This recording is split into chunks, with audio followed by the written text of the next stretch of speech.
Arte Compacto, el podcast.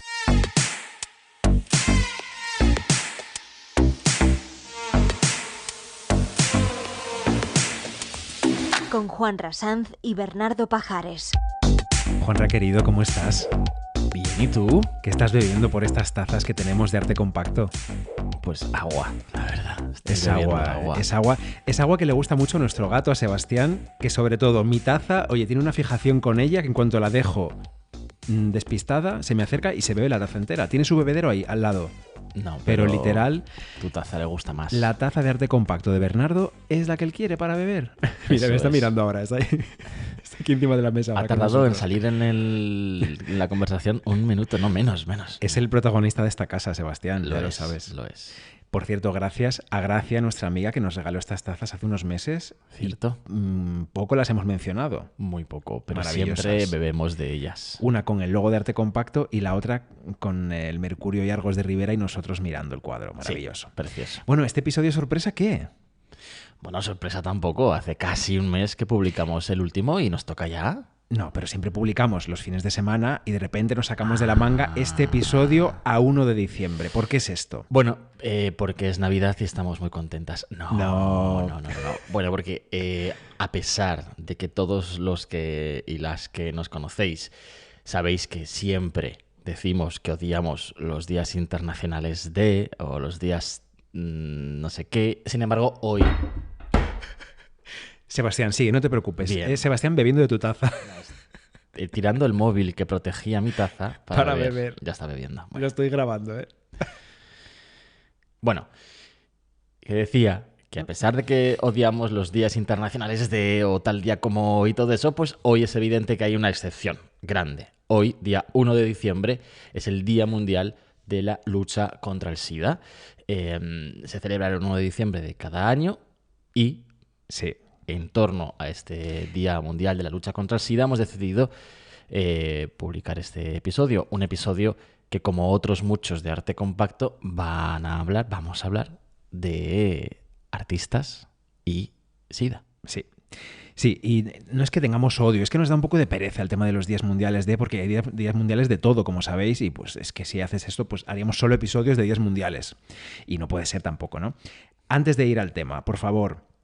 Estamos en el último mes del año, estamos en el momento Spotify Wrapped, así que si nos escucháis a través de Spotify, puntuadnos con estrellas, que esto está muy bien para que Spotify le dé visibilidad al podcast, a Arte Compacto. Dejadnos un comentario en iTunes, en iVoox, donde escuchéis Arte Compacto, compartidlo, puntuadnos, dejadnos un comentario, que está muy bien. Y si estamos ahí en vuestro Spotify Wrapped, pues ponedlo en redes y lo compartiremos también nosotros, en Instagram, en Twitter, donde sea.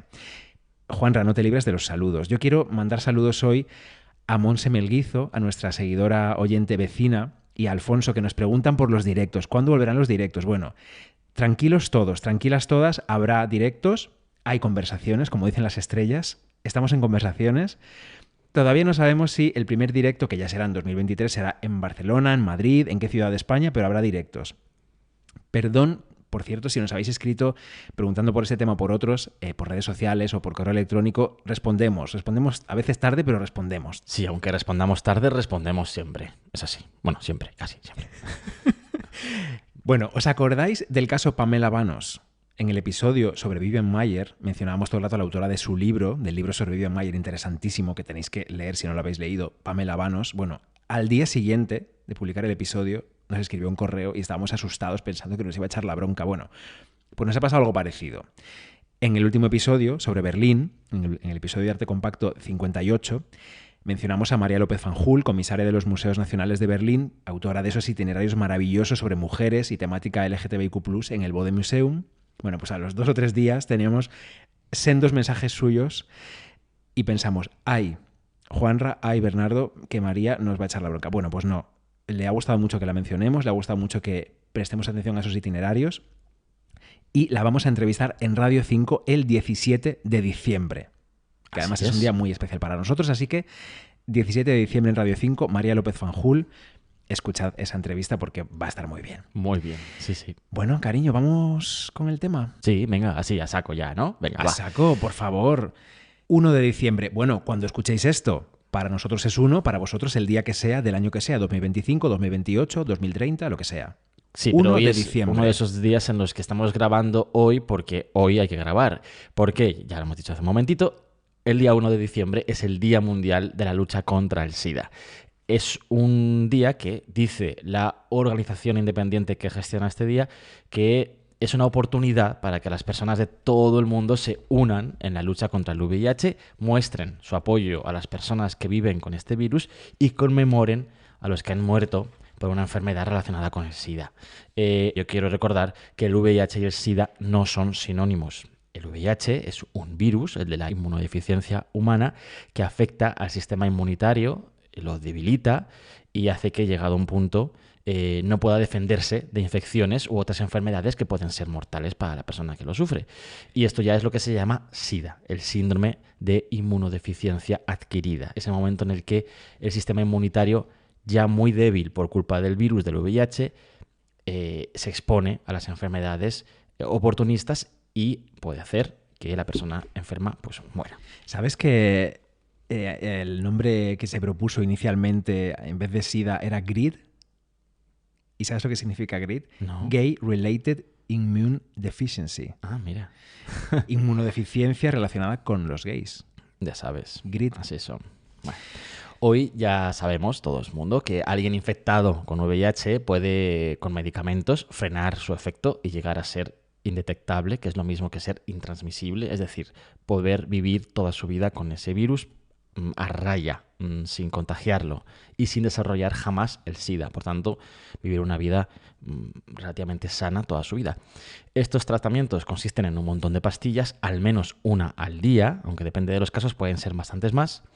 Pero desde hoy, Bernardo, desde hoy, 1 de diciembre de 2022, las personas que ya son indetectables van a tener un nuevo formato para este medicamento. ¿Ah, sí? Que son las inyecciones intramusculares. A partir de hoy, 1 de diciembre de 2022, las personas indetectables ya van a poder sustituir esa pastilla diaria por una inyección que se ponen cada 2 meses. De esta forma, qué bien. 6 inyecciones al año, de por vida, pues la van a mantener con el virus a raya.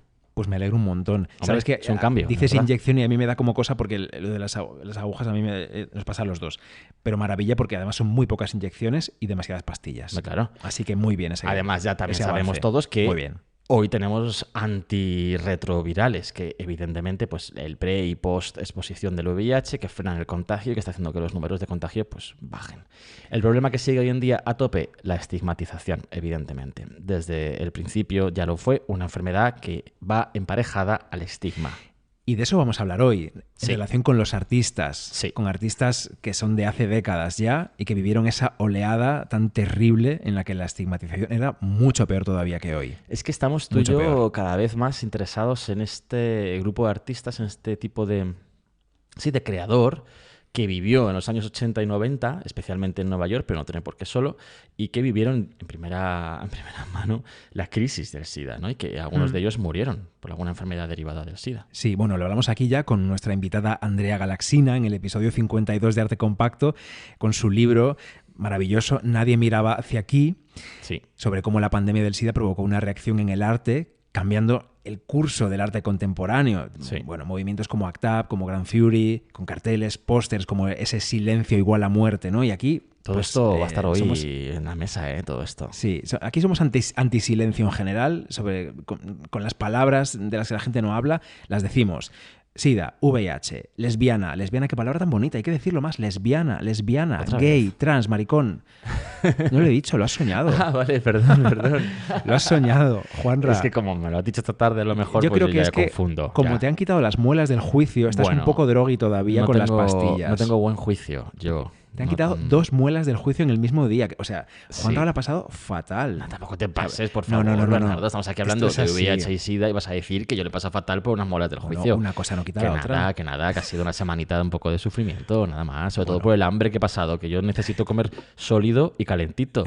A mí que me pongan dieta fría y Helado, blanda. comías helado y yogur los primeros días. Dieta fría y blanda. Pues fría y blanda a mí se me baja todo. Yo quiero calentito y duro, por favor. O sea, vamos a ver. Bueno, voy a ver por mi mi taza de arte compacto un poquito. Muy bien, pues Venga, mira, bebe, porque yo también continúa. tengo que beber, porque tengo la boca ya un poco seca. Bueno, no, pues sí, aquí yo en el papel que tengo delante, que no es ni un guión ni es nada, pero aquí pone que sigues tú. No sé, ¿eh?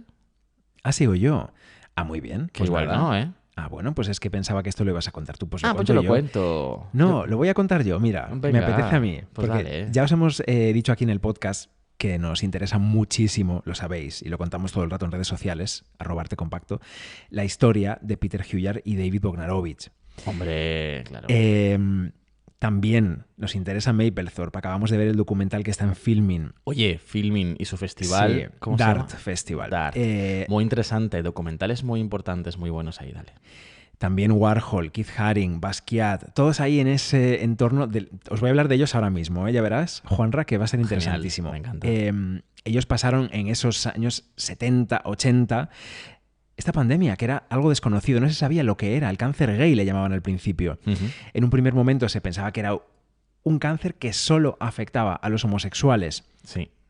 El virus había llegado a la ciudad de Nueva York en torno a 1970 y se estaba transmitiendo sin control. Claro, no se puede controlar lo que no se conoce. Así es. Y fue por fin en 1981 cuando se reconoció la existencia del VIH, el momento en el que la enfermedad ya estaba golpeando también en San Francisco muy duramente. Varios de estos artistas que hemos mencionado murieron como consecuencia de esta enfermedad. Sí, déjame decir una cosa un segundito. Claro. Yo creo que quien está escuchando quizá piense, si nos conocéis ya mucho, igual pensáis, bueno, es que de esto ya efectivamente ya han hablado alguna cosilla. Pero vamos a contar cosas nuevas hoy. Sí, y sobre todo es que el foco de este capítulo de hoy, vais a ver, es que nos hemos preguntado, Bernardo y yo, qué pasaba en España en ese momento. Sí, muy bien, nos encanta Peter y David, nos encanta Mapplethorpe, nos encanta un Warhol, tal. Warhol, cuidado que también tiene sus cositas, pero bueno. Hombre, de eso vamos a hablar hoy, ¿no? Sí. Tú vas a hablarnos. Pero nos preguntábamos nosotros qué pasaba en España entonces. ¿Hay algún artista en España que su vida y su obra quedase marcada por el SIDA? ¿Y tú tienes uno? Evidentemente la respuesta es sí, hay más de uno, hay más de dos, hay más de tres, pero hoy voy a contaros la historia de uno de ellos, sí. De Pepe Espaliú vamos a hablar hoy. Antes, Venga, unas cositas sobre este círculo de artistas Esto es Nueva un York gancho, para un gancho contextualizar. para lo sí. que viene después, ya sabéis. El cebo. Eso, Aquí cebando cebo. Pepe Espaliú. Si no sabéis quién es, yo Cebando. tampoco lo sabía. No lo busquéis todavía, esperaos que os lo cuento yo, Sí. que para eso estoy aquí. Es un momento este del que estamos hablando en el que la enfermedad, la vida y el miedo por la enfermedad también marca de una manera u otra las producciones artísticas de estas personas. No son solo las obras en sí mismas, la producción en general. Es un momento en el que la creación está muy relacionada con la vida, Con la vida. Sí. con lo que están viendo también, con lo que están, con lo que están sufriendo por sus amigos, ¿no? Claro, es que los artistas de aquí, perdón, me meto, pero que los artistas de aquí ya están haciendo lo que quieren, evidentemente, y eso facilita que esa línea entre creación y creador, entre vida y arte, pues esté muy diluida, más diluida que nunca. Entonces, evidentemente, lo que viven influye directamente en lo que hacen como artistas. Pues mira, ahí quería ir yo. Venga. Andy Warhol, lo que vive Andy Warhol. Hemos visto hace poco la serie documental de Netflix, Los diarios de Andy Warhol, Sí. que la produce Ryan Murphy, que en general no me gusta, pero me parece que esta serie está bastante bien, Los diarios de Andy Warhol. Sí. Está creada a partir de extractos de los diarios de Warhol, que fueron conversaciones que él mantenía con su amiga, Pat Hackett, a la que él eligió para que publicase esas conversaciones cuando él no estuviera. Sí. Entonces él con ella contaba lo que no le contaba a nadie más, con ella se confesaba un poco. Claro, el VIH. A Warhol se le echa mucho en cara que él era un artista LGTBIQ+, Sí. si queremos etiquetarlo así y no entrar en si era gay o bisexual o lo que fuese, que no estaba comprometido con la lucha, con el activismo. Pero claro, bastante tenía Warhol con enfrentarse a sus temas con la religión y con enfrentarse a su sexualidad, que yo creo que ni él la tenía muy clara, ¿no? ¿Está el VIH en su obra? Adelanto ya que yo creo que sí que está. Este hombre estaba asustadísimo con el tema del SIDA era un hombre, recordemos, hipocondriaco, odiaba los hospitales desde que casi muere cuando le disparó Valery Solanas. Estuvo muchas semanas atado a la cama de un hospital, no se podía mover de allí, estuvo a punto de morir. Y en los años 80, ya en plena crisis del SIDA, Warhol ya era una celebrity, ya había pasado sus años de explosión, de fama, ya había hecho sus serigrafías más famosas, que eran de los 60, esa vaca, por ejemplo, que le copió un poquito la idea a nuestra amorosa Yayoi Kusama, nuestra querida Yayoi, es del 66. Esa vaca fucsia sobre un fondo amarillo repetida 1000 veces en un papel de pared con la que cubrió una galería, la galería de Leo Castelli en Manhattan, que es una galería que está en la calle 77, al lado de la Quinta Avenida, que triunfó muchísimo. Leo Castelli fue el galerista que apostó, de los primeros que apostó por el arte pop. Bueno, pues esas serigrafías de la vaca, el retrato de Marilyn también, son de los 60. Entonces en los 80 ya estaba como un poco en un atasco artístico, estaba viendo qué pasaba con su entorno. Esto se cuenta en los diarios muy bien en esta serie. Había perdido a gente de su círculo y voy a contar la historia de su novio heterocurioso, que era el vicepresidente de la Paramount Pictures, John Gould. Eso sí que Warhol siempre lo tuvo muy claro, que no se iba a juntar a gente insignificante. Esto va a estar en la historia también ahora, porque yo voy a ir pasando de una persona a otra de este mundo de los que hemos mencionado, y estoy empezando por Warhol y su novio John Gould, pero voy a ir a los demás y verás cómo se relacionaba Warhol. Homosexual o power sexual o algo power así. Sexual, se le ponía el poder, ¿no? La erótica del poder. Ahí está, la erótica del poder. Existe, está claro. Totalmente. Tanto John Gould, este ejecutivo de la Paramount, como Warhol se hicieron pruebas para saber si estaban contagiados. No creo que fuese como ahora, ¿no? Que las parejas se ponen de acuerdo y se dicen vamos a hacernos pruebas para comprobar que estamos bien. Seguramente se intuye, por lo que he leído, que cada uno por su lado se aseguraba de que estaba sano. En este caso dices, en esta pareja. En este caso, sí, vale. En este caso. Pues cada uno haría lo que quisiera. Sí. Esto se lo contó, que se hizo pruebas a su amiga Pat Hackett, Warhol, que escuchaba ahí al teléfono atenta e iba transcribiendo las conversaciones. John Gould era un hombre muy masculino que daba de cara a la gente que le rodeaba una imagen de heterosexual muy sociable, un tío muy ligón. Warhol era 25 años mayor que él y Gould llevaba una doble vida. Le prohibió a Andy que lo mencionase en sus diarios, que hablase de él en sus diarios, porque claro, él le contó que estaba haciendo esto y claro, Andy se lo contó a Pat, entonces esto aparece en los diarios. John Gould me ha pedido que no lo mencione más. Claro, lo menciona. No, pero a partir de ahí lo menciona como con un... Sí, con nombres en clave. Sí, utiliza una estrategia para que, bueno, solo si te lees los diarios enteros o si ves la serie de Netflix sabes que habla de él en esos momentos, pero no menciona su nombre tanto, claro. Entonces lo menciona menos, pero con las Polaroids, las fotos que le hacía no se cortó. Entonces hay cientos de fotos de John Gould tomadas por Andy Warhol en poses atléticas, en bañador, muy eróticas algunas, posando, pues como tipo Instagram hoy podría ser, ¿no? Como muy exageradas, era un hombre muy, muy presumido y aparece pues luciendo no sé de qué me hablas. Su musculatura, su sonrisa. Era un hombre, yo no diría que era guapo, pero era un hombre atractivo, quizá como resultón, no sé cómo decirlo. Y seguramente tan sociable, ¿no? Que te envolvía con esa dialéctica que tenía, esa sonrisa, ese don de gentes. A John Gould lo ingresaron en el hospital en 1984 por una neumonía. Bueno, es una de las enfermedades más habituales para las personas que tienen SIDA, la neumonía. Sí. Se aprovecha. Pues a pesar, en este momento estaba con Warhol, a pesar del pánico que tenía Andy Warhol por los hospitales, lo visitó cada día mientras estuvo ingresado. Cuando le dieron el alta, lo mandaron a casa, pero no mejoró. La salud fue en declive, fue yendo a peor. ¿Y qué hizo? No te mueras, Perdón. por favor, ¿eh? ¿Qué hizo John Gould? No sé qué hizo John Gould. Voy a beber un poquito más de agua porque es que... Es que te vemos ahí con... No sé si tienes un pollo o algo. Perdón, voy a ponerme serio y voy a seguir porque... Bueno, hijo. ¿Qué hizo John Gould cuando lo mandaron a casa? Se apartó de su gente. Se apartó de sus amigos y también de Andy Warhol para no tener que pasar por el trago de reconocer que era homosexual o bisexual y que la enfermedad que le estaba haciendo sufrir tanto estaba relacionada con ese virus, con el VIH, el cáncer gay, como se llamaba entonces. Entonces se fue de Nueva York a Los Ángeles. Él estaba un poco a caballo entre los dos sitios porque trabajaba en Hollywood. Se mudó definitivamente a Los Ángeles y se alejó de su familia, de sus amigos, con la excusa de estar en el buen clima y, bueno, pues estar allí cuidando más su salud. Murió en septiembre del 86. Tenía 33 años y no le dijo a nadie que tenía SIDA, a nadie. Todas sus cosas, fue una muerte inesperada, porque era un hombre deportista, estaba bien. Todas sus cosas se las llevaron en cajas a casa de su madre, Harriet. Estaba tan impactada con la muerte de su hijo que parece que ni las abrió. Allí se quedaron hasta que esta mujer murió en 2016. Y, Juanra, la naturaleza de la relación de este hombre, de John Gould, con Warhol, solo se conoció hace muy poco, cuando fueron a subastar la casa de esta mujer con todas sus cosas dentro, entre ellas las cajas con las posesiones de su hijo, de John Gould. Estaban llenas, repletas de fotos de los dos, cartas de Andy Warhol a John Gould y viceversa, un poema de amor de John a Andy y muchas obras de arte de Andy Warhol y no solo de Andy Warhol. Ahora voy a decir otro nombre. Menuda alegría para alguien, ¿no? Que tenía esas cajas. Alegría, porque lo subastaron, mucho dinerito, porque claro, obras de Andy Warhol en 2016, he dicho bien, ¿no?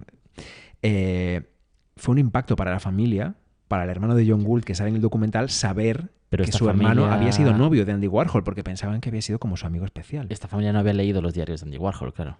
Porque ya ahí ya estarían publicados anteriormente y se decía su nombre al principio. Sí, pero bueno, se diría como... Bueno, con palabras que ya sabes tú cómo son. Amigo especial, compañero, cercano, estas cosas, ¿no? Claro, luego cuando hay fotos tan explícitas, cartas, poemas de amor, pues ya está. Obras de arte dedicadas. Mira cómo se contó la noticia en 2017. Voy a citar literal la entradilla de un medio que no voy a nombrar. Además, bueno, no hace falta. Varios regalos de Andy Warhol para un amigo coleccionista han permanecido escondidos durante 30 años en un ático. El apartamento estaba lleno de obras de Andy Warhol y Jean-Michel Basquiat que se presentan ahora en la subasta. Y sigue.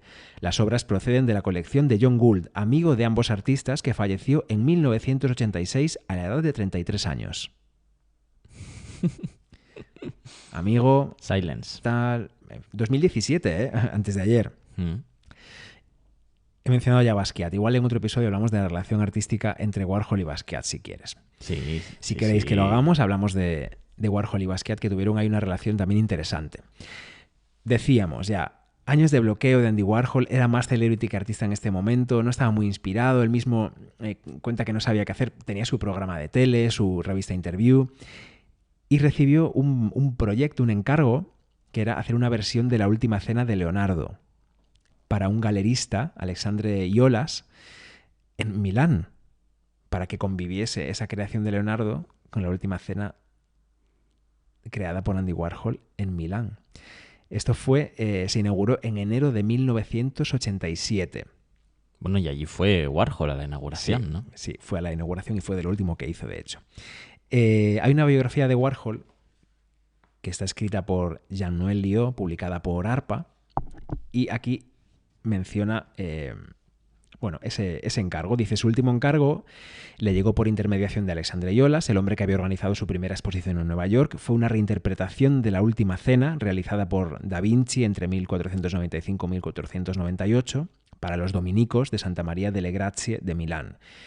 Iolas quería entablar un diálogo entre la obra de Leonardo y las versiones de Warhol. El público podría ir libremente de un lugar a otro y comparar las visiones de ambos artistas, porque las versiones de Warhol estarían en el Palazzo dell'Esteline, que está enfrente del convento justo. Versiones, por cierto, bastante... Bueno, no menciona Liot, me parece una pena, no menciona nada del VIH. Y es una ocasión que a mí me parece que... Pero cuéntanos qué tiene que ver el VIH con La Última Cena de Leonardo y pues Warhol. Mira, te la voy a enseñar de verdad, porque no para que veas la versión que hace Andy Warhol. Ahí ves la imagen de Cristo, algunos apóstoles, aparece encima, esto en blanco y negro, aparece luego en colores 6,99, una moto en azul. Ah, es una versión muy concreta. Es una versión... Porque hizo muchas, evidentemente, como siempre, Warhol, todo en serie, ¿no? Sí. Pero esta sí que es a mano. Esta es la principal, sí.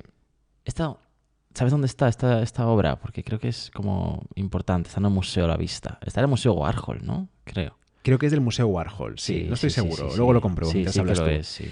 Bueno, ¿qué ves ahí abajo en el centro? The Big C, la Gran C. Sí.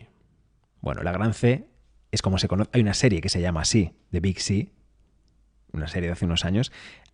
The Big C es la letra C, la palabra que empieza por la letra C que nadie quiere mencionar, la palabra cáncer. Warhol está hablando del cáncer gay, está hablando del SIDA, del VIH, está colocando a Cristo y a los apóstoles, haciendo esa referencia a Leonardo que le han encargado y poniendo en un lugar muy protagonista en el centro del cuadro la Gran C. Es algo que no me invento yo. Jessica Beck, que es la conservadora jefe del Museo Andy Warhol en Pittsburgh, en Pensilvania, que es el lugar de nacimiento de Warhol, dice, y ahí es donde está la obra. Ahí. Dice lo siguiente, es que te quería yo hacer sufrir un poco. Warhol omitió el titular del SIDA y mantuvo el título más disimulado, más encubierto de la Gran C, que dadas las referencias directas al cáncer gay en sus diarios, está claro que esta imagen de Cristo estaba conectada para él con el rápido ritmo al que estaba muriendo la gente a su alrededor. La Gran C era el sinónimo de SIDA. Está claro. Os recomendamos esos diarios de Andy Warhol. Sí. No nos paga Netflix, ni ninguna plataforma. En fin. No nos paga nadie en general. ¿Hay relación, quizá os preguntáis, entre Warhol y Mapplethorpe? Porque hemos dicho alguna vez que entre Mapplethorpe y Peter Huyer había mala relación. Peter Huyer despreciaba a Mapplethorpe porque no revelaba, no cuidaba esos detalles, era otro tipo de fotógrafo. Sí, porque era un fotógrafo que le interesaba solamente la imagen, pero no el proceso creativo, no entender la fotografía como un objeto, ¿no? Como un proceso químico y todo, ¿no? Pues veréis, entre Warhol y Mapplethorpe hubo relación también, y es muy interesante. A Warhol no le gustaba Mapplethorpe, lo veía como un chico joven, guapo, pero sucio. Esto a Warhol le afectaba mucho. Escribió, o pidió que escribiesen, que le olían los pies. Esto, fíjate, que va un poco en contra de, precisamente, acabas de decir que alguna vez comentamos lo que opinaba Huyer de Warhol, ¿Sí? Y precisamente de Mapplethorpe, perdón. Y precisamente Huyer lo que decía es que las fotos de los genitales masculinos de Mapplethorpe no olían, que eran demasiado limpias. No se refería al miembro en sí mismo, sino a la fotografía, que hacía una foto igual de una flor que de un pene y que para él eso era una cosa, vamos, que podría estar en un ascensor, en una consulta, ese rabo en la pared, porque era muy limpio y estético, ¿no? Y que no era un retrato real de un elemento, de un miembro, ¿no? Que era más bien una cosa demasiado limpia. Esto va, fíjate, demasiado limpio. Pues mira, a él no era limpio. Pues no era limpio. Bueno, era un cochinito. Hay que verlo. Además, bueno, Fran Lebowitz. Si le olían los pies, imagínate cómo le olería. Fran Lebowitz decía que Robert Mapplethorpe era una especie de ruined Cupid, dice ella, de Cupido destruido, de Cupido, ¿cómo decirlo? De Cupido sucio, de Cupido arruinado. Yeah. Es una traducción fatal. Deberían matarme ahora mismo por esto. Ruined Cupid, vamos. Un Cupido destrozado. Diabólico, yo qué sé, sí. Bueno, oye, pero vamos, que me parece muy bien. Y Warhol decía eso, oye, que me acabo de ocurrir los una pies, cosa. que era un chico sucio. ¿Me vas a dejar seguir? Deberíamos plantear la comparación entre el Cupido de Caravaggio, el de la mano en el culo, y esa foto de Mapplethorpe en la que aparece introduciéndose el consolador. No es un látigo por el culo, ¿no? Es un látigo mirando al espectador, cámara, sí. Está de espaldas y gira la cabeza como esta relación entre una cosa y la otra es interesante. Podría ser interesante. ¿Tienes una idea de exposición ahí en la cabeza, Juanra? Hombre, cualquier día sorprendemos con una exposición. Bueno, exposición arte compacto. Mapplethorpe era para Fran Lebowitz un ruined Cupid y Warhol decía que le olían los pies, que era un chico que no le interesaba, sucio, tal, que no, que mal. Pero ¿qué pasó? Y además no le gustaba que trabajase con las Polaroids, decía que no le gustaban sus Polaroids.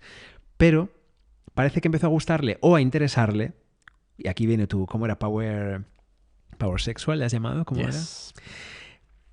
Cuando este chico, que era muy mono, claro, Mapplethorpe, se enrolló, empezó a salir con Sam Wagstag, que era un millonario de cuna, de 40 y tantos, 50 años, mucho mayor que él, guapísimo, hacía una pareja maravillosa, y Warhol dijo, uy, se ha juntado con este que tiene poder, que es influyente, tiene dinero, este chico igual me conviene acercarme a él.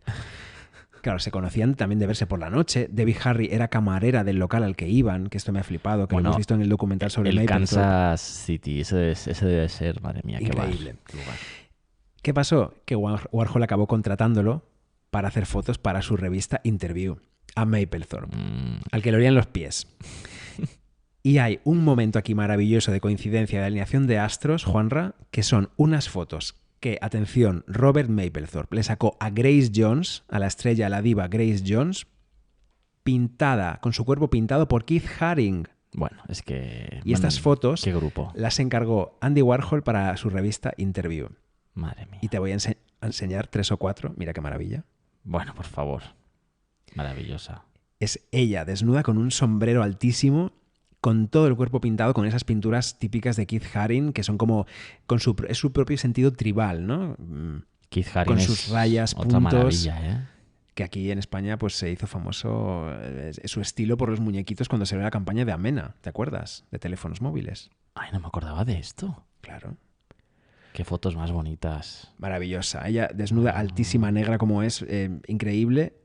Con esa pintura blanca sobre el cuerpo, buscad las fotos, ese sombrero altísimo que nos lleva pues sí a lo tribal. Y fíjate esta foto del making of que te voy a enseñar y a ver a quién reconoces ahí, porque están todos los culpables de esto y alguien más que he mencionado. Está Andy Warhol con su peluca rubia, claro, están los protas, sentado en un sofá. Claro. Está Grace Jones de pie mirándoles. Claro. ¿Y quién es ese hombre que está a la derecha? El Es John Gould. el que está sentado al fondo, efectivamente, es el novio de la Es John Paramount. Gould, el de Paramount. El chico Paramount, claro que sí.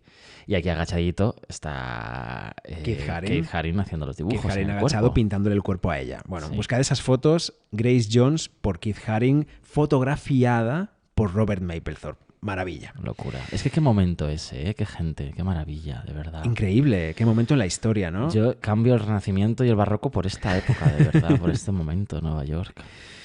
Y si quieres ya para terminar, pues voy un poco a Bogdanovich, Peter y mencionamos a Susan Sontag brevemente. Venga, claro, lo que ¿Te parece? tú quieras. Me parece genial. Bueno, la relación entre... Aquí es que igual me pongo un poco sensible, pero la relación entre Peter Hugher y David Bogdanovich es maravillosa, es vida, es arte. Se hicieron fotografías el uno al otro. David le hizo obras dedicadas a Peter.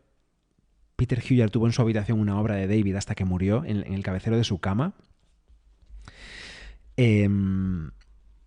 ¿Por dónde empiezo? A ver. Bueno, de esto hablamos ¿por dónde empiezo? mucho en su momento en el capítulo que dedicamos a Peter Hugher y David Bogdanovich, Sí, que hace ya, pero hoy por también. cierto, 2 años. Sí. Ahora hace 2 años que Mira, publicamos ese episodio. Por favor, ¿cómo pasa el tiempo? voy a citar un artículo de Sí, Julie Holt ¿vale? del catálogo de la exposición de David Bogdanovich, La historia me quita el sueño, que estuvo aquí en Madrid en el Museo Reina Sofía. Dice Julie Holt, la negación arraigó con fuerza. ¿Cómo reconciliar la relativa euforia de la alegre liberación sexual de principios de los 70 con el terror provocado por las misteriosas muertes de hombres y mujeres jóvenes de principios de los 80? No había información disponible. Pronóstico, silencio igual a muerte. David y Peter, unidos para siempre en la historia. Cualquier investigación sobre uno te lleva al otro y a su profunda y absoluta afinidad.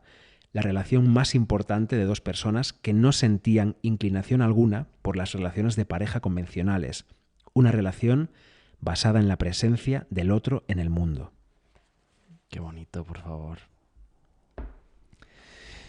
Por eso a veces decimos, ¿no? Para resumir, para hacerlo fácil, novios durante un tiempo, luego amigos. Bueno, fueron dos personas que se quisieron mucho durante toda su vida, desde que se conocieron hasta que murió Peter y luego David. Uh-huh. Hay muchas obras que están relacionadas con el VIH directa o indirectamente. David no paraba de hacer montajes con esas fotos que él hacía, con grafitis, con objetos encontrados. Hay una de 2 chicos besándose en el centro sobre un mapa, rodeada por 4 fotos, y una pintada que un papel que él recogió de una pared pegado, en el que aparecen dos hombres penetrándose dibujados, y pone fuck you, faggot fucker, que es el título de ese documental también sobre David Bogdanovich. Una de esas fotos es un amigo de David posando como un San Sebastián. La conoces, ¿no? Ujú. Ese es solo un ejemplo. La obra que Peter tuvo durante su enfermedad hasta su muerte en el cabecero de su cama se llama Evolución y tiene que ver con la simpatía que los dos tuvieron por los animales desde pequeños. Es un gorila con una chaqueta y un pantalón rojos, arrugados, en una pista de circo amarilla. Y está como recogiendo monedas en un circo, pues, que te puedes imaginar de la peor clase. Es una obra que le regaló David a Peter. Peter la adoraba y tenía un significado muy especial para los dos porque los dos se sentían solos, aun cuando estaban con muchos amigos, con mucha gente, se sentían así un poco, ¿no? Como ese gorila fuera de su jaula, pero en un circo recogiendo las monedas que les echaba la gente. O recogiendo nada. A veces también. Peter Hujar murió el Día de Acción de Gracias de 1987.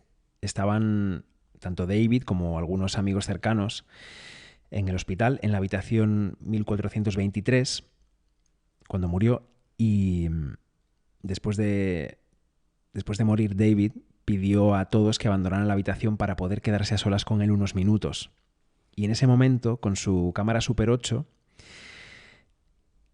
y su cámara de fotos, hizo 23 fotos de la cabeza, de las manos y de los pies de Peter Hujar. Decía que seguía intentando captar la luz que había visto en ese ojo. Y escribió esto. Quiero decir que la mera esencia de la muerte, toda la estructura del tabú de esta cultura, el misterio que la envuelve, los miedos y los placeres, el vuelo que contiene este cuerpo de mi amigo en la cama, este cuerpo de mi hermano, mi padre, mi vínculo emocional con el mundo, este cuerpo que no reconozco, este aire puro y cortante, sencillamente todos los pensamientos y sensaciones que esta muerte, que este suceso provoca en los que la observan, contiene una espiritualidad tan grande que no podemos fabricar ninguna palabra para expresarla.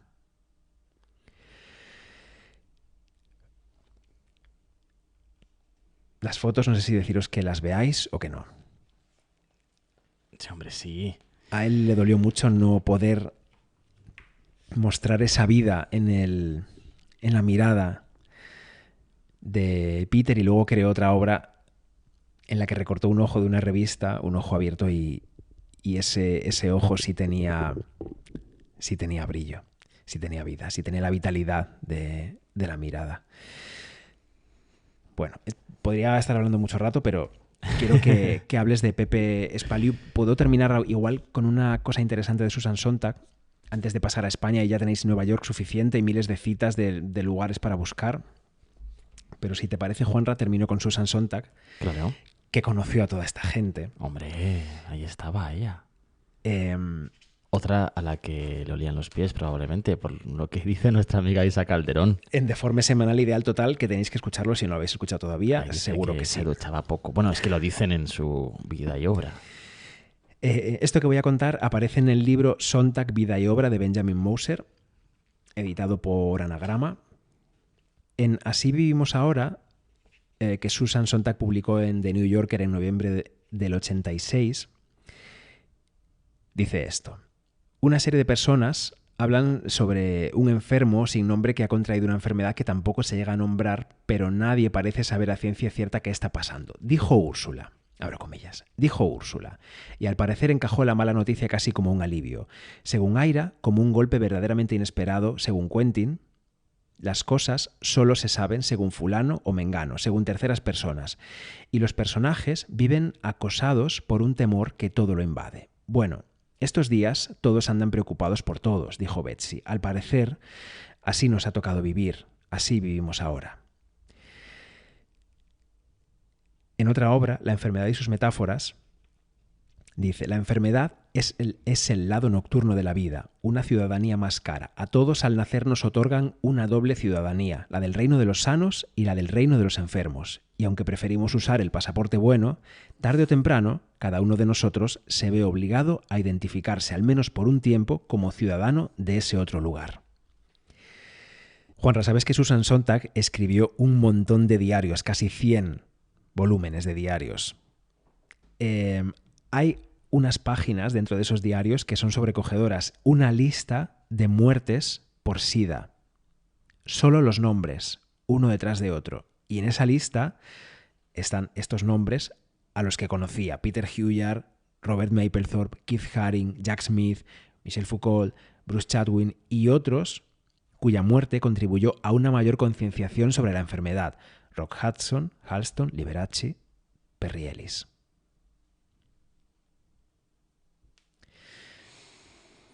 Y vamos a España. Nueva York ya, bueno, es que suficiente. Siempre, bueno, no vamos a dejar del todo Nueva York porque mi historia, aunque sea española, nos va a llevar puntualmente a Nueva York. Ya verás, está relacionado todo esto.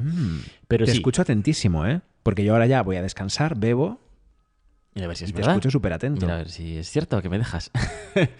Voy a contar la historia de Pepe Espaliu, como dije antes. El suyo es probablemente el caso más conocido de un artista español cuya vida y cuya obra artística está influida directamente por la enfermedad, por el SIDA, pero aún así yo creo que no todo el mundo lo conoce y bueno, no creo que todo el mundo conozca bien su historia. No, Así no, que, yo estoy deseando que me cuentes porque no tengo ni idea. bueno, alguna idea tienes seguro, porque a la mayoría de la gente, de nosotros al menos, de la gente que vive en Madrid, que somos gays, conocemos, nos suena la historia de una de sus intervenciones más famosas. Pero no bueno, creo. en fin, lo que quería decir es que creo que está muy bien que hablemos de él, aunque mucha gente lo conozca y otra gente no. ¿Qué? Que te veo cogiendo aire, que vas a decirme algo. ¿Vas a cortarme ya otra vez? No. Déjame hablar. Déjame contar mi historia. Por favor. Sí, solo te estaba escuchando. Como soy España, yo tengo que cantar algo así español. ¿Qué? ¿Tiro? Sí, Deja de coger aire como para hablar, por favor, ¿eh? Venga. Pepe Espaliu fue un artista que murió en 1993 por enfermedades derivadas del SIDA. Como digo, él empezó a crear arte en los 70, aunque su obra más conocida es a partir de los 80. Toda su producción es interesante y toda su producción tiene puntos comunes, hilos conductores. Aunque primero se dedicó al dibujo y a la pintura, más tarde pasaría principalmente a la escultura y a las acciones. Toda su producción sufre una evolución que va de la mano de su vida, como decíamos antes. La existencia, la vida y el arte en Pepe Espaliu también van todo de la mano, ¿no? Yo diría, no soy yo ningún experto, pero me he empapado últimamente, yo diría que su arte es un arte sencillo formalmente, que pese a esa sencillez aparente, encierra intensísimas reflexiones sobre temas muy trascendentes. La vida, la muerte, la soledad, preocupaciones, deseos, ¿no? Hay que entenderlas. Hay que saber qué hay detrás de ese objeto que estamos viendo, de esa escultura que estamos viendo, para entenderlo bien, para entender toda la filosofía que hay detrás, ¿no? También me parece que hay una relación muy bonita y muy fuerte, muy necesaria, entre su arte plástico, entre sus esculturas y sus pinturas, y su poesía, sus escritos. Porque a veces parece que en esas palabras, en esos textos que escribe, está plasmando las explicaciones teóricas de esas obras de arte plásticas que está haciendo, ¿no? Que bueno, eso lo tenía en común con David Wojnarowicz, que cuanto más leo de él, cuanto más, no sé si he mencionado los títulos, pero Closer to the Knives, Fire in the Belly, en fin, podéis buscar sus escritos.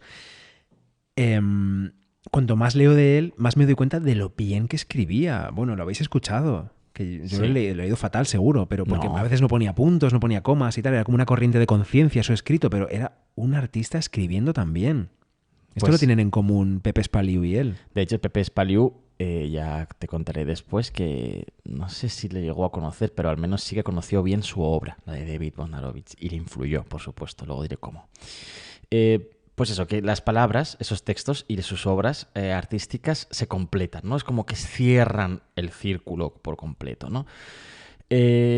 Con todo esto se presenta un artista pues muy redondo. Su producción artística compone un todo, perdón por el ruido, un todo muy interesante, muy filosófico, muy vital, ¿no? La vida, como digo, y el arte unidos. Él escribió y dijo esto, abro comillas: yo creo que el arte es comunicación y que aquello que dice tiene que ver con la situación o con el punto en el que te encuentras como ser humano. ¿Okay? Toda su producción, estoy de acuerdo. Sí, toda su producción artística, como decía, es muy interesante, pero vamos a centrarnos hoy, por el tema del episodio, en la obra que produce en el SIDA. Y esta es una expresión que es interesante. En el SIDA, luego contaré por qué. En el SIDA. Un arte activista que busca principalmente visibilizar, busca cambiar la forma en la que la sociedad ve esta enfermedad y a sus afectados. O incluso, más bien diría yo, en la forma en la que la sociedad no ve, no mira a sus enfermos, ¿no? Su arte, visto en su conjunto, plantea un viaje argumental y filosófico. Él estudió filosofía en Barcelona, ahora lo explicaremos, y bueno, así toda su obra, lo escrito y lo plástico, evoluciona y presenta como un todo teórico, ¿no? Que asienta bases para avanzar sobre ellas y después pues romperlas a veces también. Tiene sentidos el estudio de la obra de Pepe Espaliu como un todo completo y ordenado, casi como lo haríamos cuando nos enfrentamos a estudiar por las ideas de un filósofo, ¿no? A través de sus escritos, ¿no? En fin, no voy a ser exhaustivo, evidentemente, no lo pretendo, solamente voy a contaros un poco de quién es él. He utilizado referencias bibliográficas que las tengo aquí conmigo todo el rato y que es que voy a nombrarlos porque es que les he petado el trabajo. Bueno, si los nombras no les petas el trabajo, estás haciendo referencia y Pues mencionando a las fuentes. Pero antes... Has pasado toda la semana inundado, enterrado en libros. Sí, claro. Así que estuve mencionando a los autores, importantísimo. No, principalmente, nada, no te preocupes. Principalmente voy a decir que sobre Espaliu, la persona que más ha escrito en el mundo, en España, es Juan Vicente Aliaga, que es de la Universidad Politécnica de Barcelona. De Valencia, por favor. He consultado varias publicaciones de Juan Vicente Aliaga de la Universidad Politécnica de Valencia. Sobre todo el catálogo del IBAM, del Instituto Valenciano de Arte Moderno, y del Centro de Creación Contemporánea Andalucía también, una exposición que hicieron juntos de 2017. Un abrazo a Nuria Anguita, directora del IBAM, y a toda la gente del IBAM que nos tratan fenomenal. Oye, muy majos, sí. La exposición se llamaba Círculo Íntimo, el mundo de Pepe Espaliu. También el libro Espejos y Contraespejos de Egales, nuestra editorial amiga. También una tesis doctoral que está publicada en internet de Ruth Martín Hernández. Ruth va a estar aquí con nosotros esta noche. No está invitada, pero está aquí con nosotros. Ruth, ¿nos oyes? La tesis se llama El cuerpo enfermo, arte y VIH-Sida en España. La trabajó en 2010 y es de la Universidad Complutense de Madrid. En fin, y también muchos textos y muchas entrevistas del propio artista, del propio Pepe, que como decimos, pues escribió muchísimo. Tanto como los diarios de Susan Sontag, 100 volúmenes. No tanto, pero mucho. Pero casi, Pepe ¿no? Espaliu nació en Córdoba, España, Andalucía, en 1955. Pasó una infancia principalmente en Córdoba y a los 14 años llegó a Sevilla. En Sevilla estuvo en un internado, en un colegio internado. Él mismo recordaría esta época de la infancia pues como una infancia marcada por el franquismo, por los curas y una Andalucía, dice él mismo, atrasada y cateta.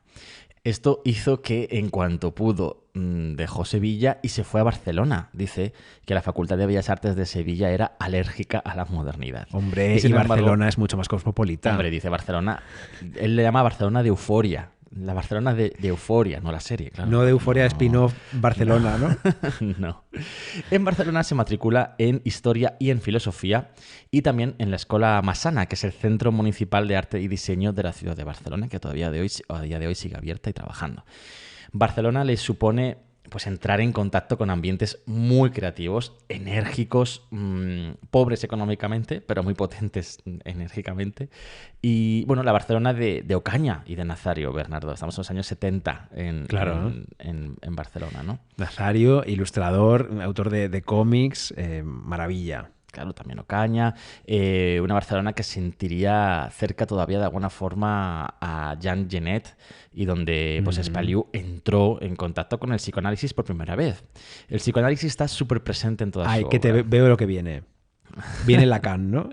Viene Lacan, sí. El psicoanálisis está súper presente en la obra de Espaliu.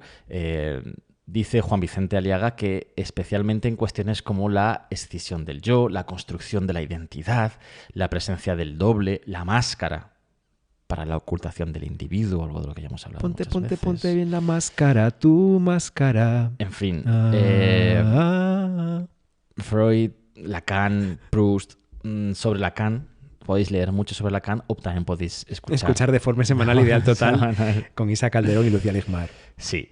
Por el psicoanálisis, precisamente, Pepe Espaliu deja Barcelona y se marcha a París en 1977, gracias a una beca de estudios del Departamento de Psicoanálisis. Allí en París asiste, cuidado, agárrate, a seminarios impartidos directamente por el propio señor Lacan, que evidentemente le influye muchísimo. También allí parece que conoció el que sería el gran amor de su vida, Gerard Poidevin, no sé cómo se dice esto, Poidevin. Bueno. Se escribe Poidevin, entonces. Pues Poidevin, pues sí, probablemente. No lo sabemos. Poidevin, es posible. Paul, de nombre. No. ¿Qué? De nombre, ¿cómo era? ¿El apellido es Poidevin, el nombre? Sí, pues eso me pregunto yo también. Gerard. Gerard, es muy bonito. El Gerard de Merlí Sapereaude. Sapereaude no, de Merlí normal, el Gerard. A ver si va a ser catalán y no es Poidevin. Bueno, si lo sabéis, nos lo decís, por favor. Bueno, es que la verdad es que no se habla mucho de este señor, de su pareja, a la hora de su obra, porque su obra no refleja tanto, creo, hasta donde yo sé, su vida amorosa. Eso va de otra cosa, ahora veréis. Allí, en París, Pepe Espaliu está obsesionado con la vida y la obra de Jean Genet. Tanto que literalmente le persiguió por las calles de París. ¿Qué dices? Pepe Espaliu perseguía a Genet por las calles de París. ¿Lo acosó? Le acosó, quería buscar su rastro por la ciudad, dedicó obras artísticas a Jean Genet, todo muy fuerte, todo muy fuerte. ¿Qué me dices? Sí, también allí en París, él vivió de una manera muy diferente su homosexualidad.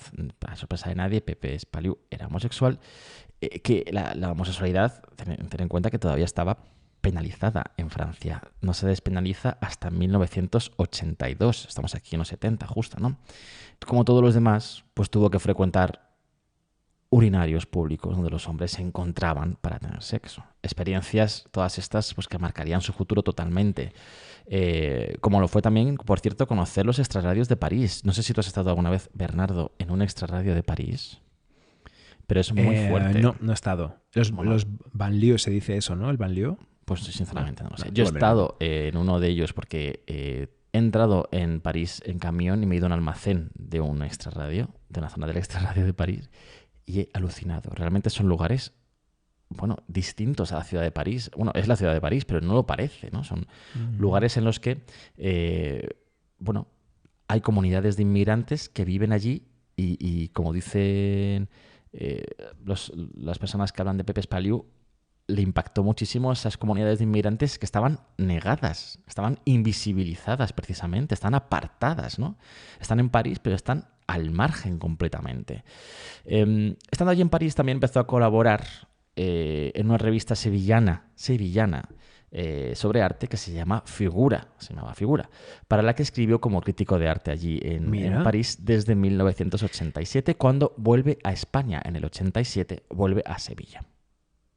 La revista Figura fue uno de los... Es que pensé que querías decir algo. Fue uno de los motores hacia la modernidad en España y en Sevilla concretamente, que planteaba voluntariamente alejarse de lo conservador sevillano, romper con la tradición sevillana y española y lanzarse hacia la modernidad, traerla a Sevilla de alguna forma, ¿no? Luchar ahí desde dentro.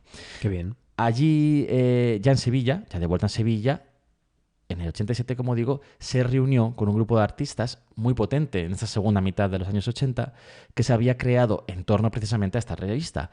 Pues ahí están Rafael Agredano, Francisco Cabeza, Alfonso Cerrato, en fin, unos artistas que tuvieron una importante repercusión en el panorama artístico nacional e internacional también. Y allí, en Sevilla, por este momento, formó un colectivo con otros artistas en torno a una galería, la galería La Máquina Española de Pepe Cobo. Una galería que también, igual que la revista, pretendía dar visibilidad, apoyar a los artistas que estaban luchando por romper con la tradición sevillana y ser modernos por primera vez en Sevilla, ¿no? Pues Guillermo Paneque, Rafael Agredano, Patricio Cabrera, etc.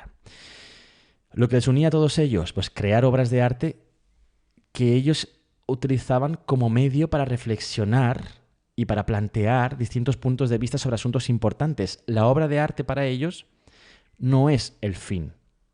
es solamente el medio a través del cual experimentar, idear, crear, filosofear, ¿no? Algo que se queda con Spaliu para siempre, por supuesto. El propio Pepe Spaliu dijo en 1988, los verdaderos valores plásticos, la experiencia estética, no son interesantes en absoluto. El trabajo interesante está en el metalenguaje, en jugar con los códigos. Bueno, con la máquina española, con esta galería, su nombre, el nombre de Pepe Spaliu, se hizo más importante a nivel nacional, pero también a nivel internacional, y poco a poco iba dejando la pintura para acercarse a la escultura. ¿Temas de su obra por este momento? No sé si quieres decir algo mientras tanto. Quiero saber cómo es su obra. Tengo ganas de saber qué aspecto tiene su obra cuando, pues eso, cuando se pone a crear, cómo es con los materiales. Bueno, mira, en esta época, colores. En esta época lo que está haciendo principalmente es pintura, y es una pintura, bueno, muy simbólica, muy simple, ¿no? Con temas como la homosexualidad y la homosexualidad que lleva a la marginalidad, el trauma infantil, el cuerpo como elemento fundamental del yo. De esto vamos a hablar ahora muchísimo. Bueno, mira, aquí tienes, por ejemplo, hay una serie interesantísima de máscaras, de rostros que no son rostros, de caras que solo son... De caras sin caras. Que solo son líneas, no hay caras, efectivamente. Son un poco como estos maniquíes que se hacen ahora. Los maniquíes de hace unas décadas tenían sus ojos, su cara, su boca, maquillados incluso, y ahora hay muchos maniquíes que no tienen ya facciones. Pues es algo parecido, sí, ¿no? Son Esas elementos caras muy simples, que llevan, pues también llevan un poco de arte, ¿cómo decirlo?, de arte africano, ¿no? Bueno, en fin, de estos elementos simples, muy sencillos. Uh-huh. En esos años, uno de los temas que más le interesa trabajar es la maternidad. Es el sufrimiento y las heridas que causaron en él la muerte de su madre cuando él era joven. Todo esto lo estoy contando para que veáis que, o sea, luego va a tener todo una repercusión importante en la época en la que hace obras relacionadas con el SIDA, ¿vale? Todavía no estamos en ese momento, estamos con él en Sevilla, y bueno, hace obras, como digo, muy relacionadas, por ejemplo, con la muerte de su madre cuando él era joven. Esto le pone en relación directa. ¿Con quién? ¿Se te ocurre alguna artista que su obra está muy dirigida a la madre y a la pérdida de la madre?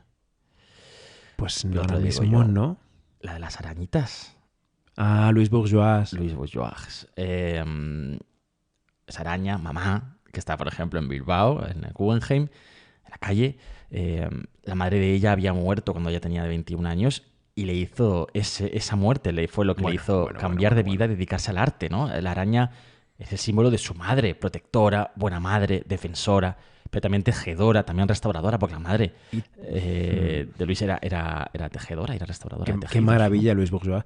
Sí. Tenéis que ver Enemy. Si no habéis visto la película Enemy de total. Denis Villeneuve, en la que tiene el papel protagonista Jake Gyllenhaal, dos papeles protagonistas, porque hace de dos... No digo más. Bueno, no digas más, pero qué maravilla de película. Tenéis que verla, y ahí aparece esa araña mamá de Louis Bourgeois. Sí. Bueno, pues a Pepe Spaliu también le impacta muchísimo la muerte de su madre. Hace muchas obras en ese sentido. Él dice que pierde el cordón que le une a la vida, ¿no? Con la pérdida de su madre, y hace pues dibujos relacionados con esto, con la maternidad. Hace también alguna pequeña escultura en las que parece como si un hilo que cae de la escultura y se pierde en el vacío, ¿no? De la nada. Bueno, buscadlo.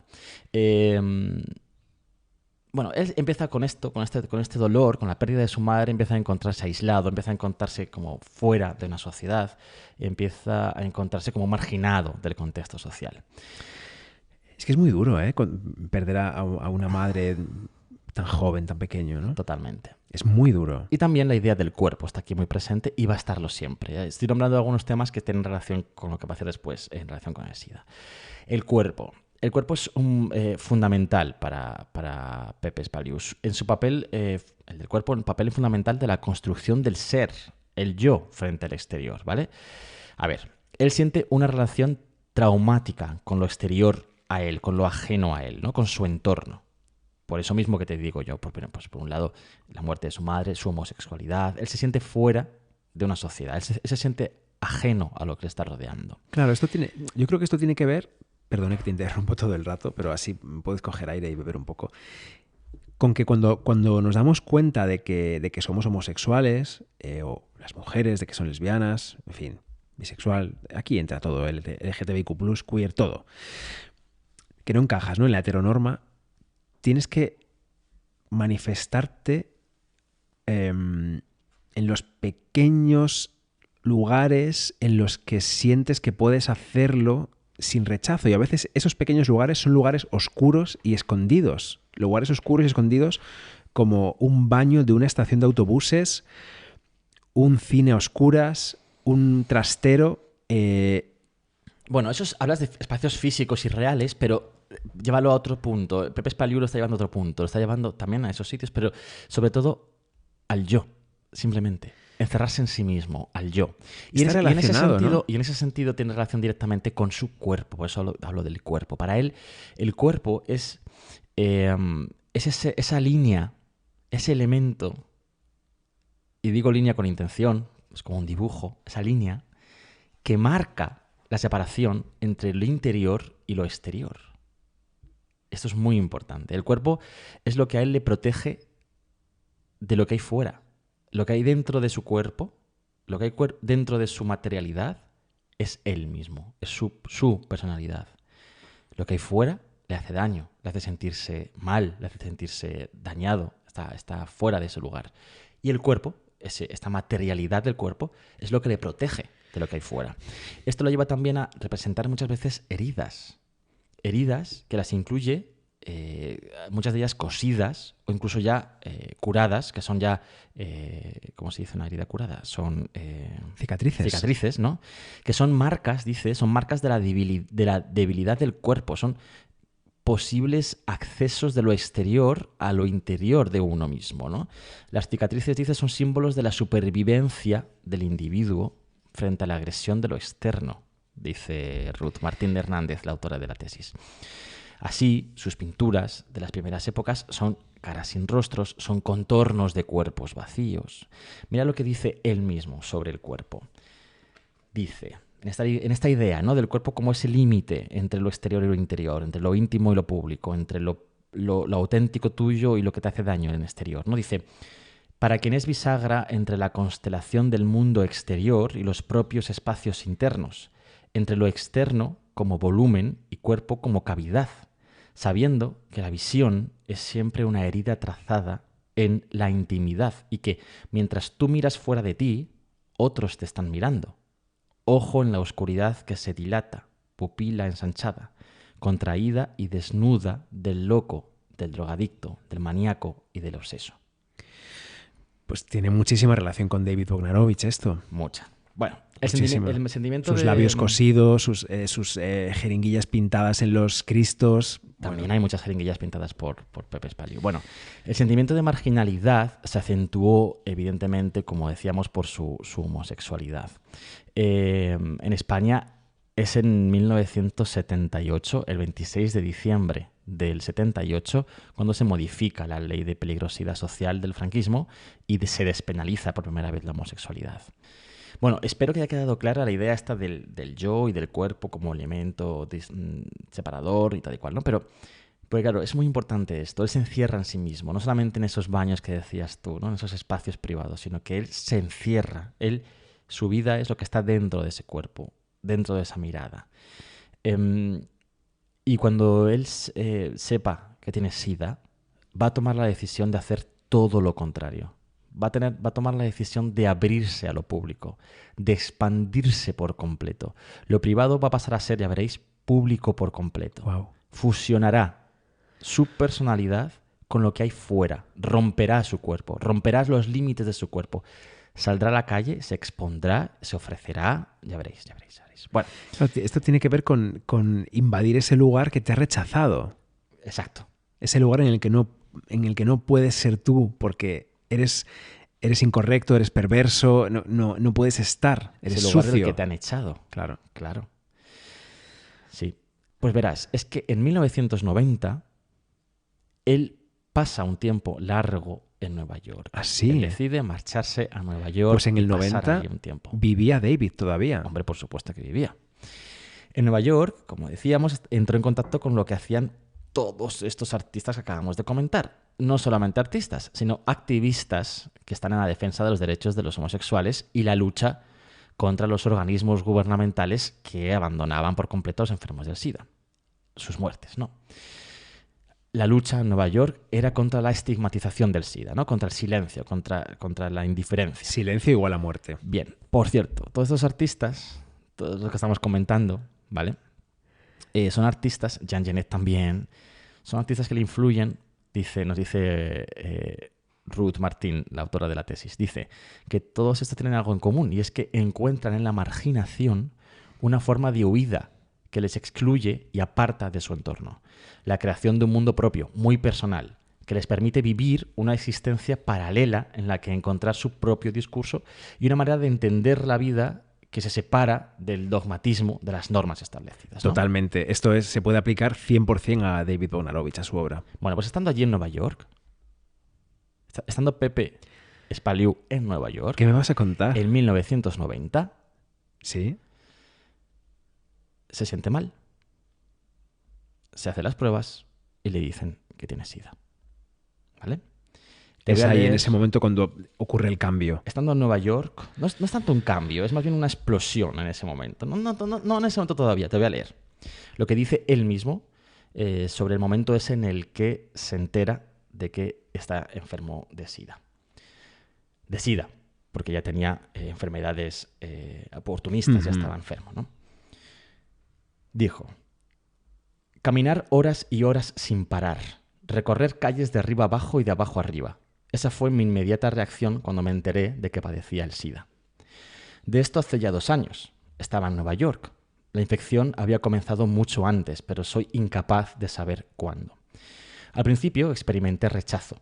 No podía creer que me estaba sucediendo esto a mí. Entonces me ocurrió algo que le suele pasar a los afectados. Intenté olvidarme de todo. Me fui a México. Pensaba que allí encontraría la clave de mi nueva existencia. No funcionó. Creo que el error estuvo precisamente en ese empeño por no ver.